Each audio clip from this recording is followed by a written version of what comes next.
avoir voulu que Gaël revienne. Et je pense qu'il y avait personne qui...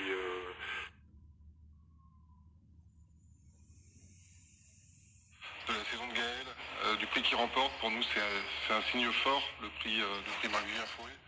Vous savez pourquoi? Oui, et c'est le premier Lensois à le gagner.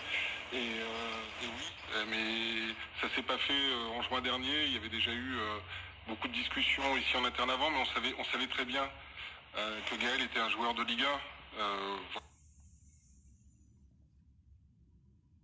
Pour ça d'ailleurs, pour revenir sur la position contractuelle, c'est aussi pour ça que Amiens était très dur dans les négociations, donc on a fait un prêt avec option automatique en cas de maintien parce que de toute façon Gaël est comme je viens de le dire, est un joueur de Ligue 1, donc voilà, voire plus, je lui souhaite. Mais en fait, en préparant le prix Foé, on pensait à tous les joueurs africains qui ont joué au Racing Club de Lens. Ouais. Et honnêtement,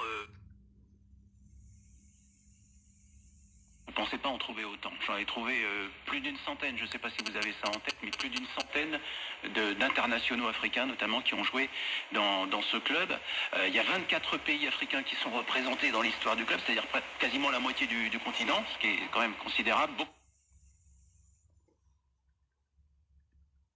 Alors, au début, je me suis dit, tiens, si on s'amusait à faire le 11 idéal africain du Racing Club de Lens. Et puis après, j'ai vu qu'il y avait beaucoup de monde au milieu, que ça allait être difficile de choisir.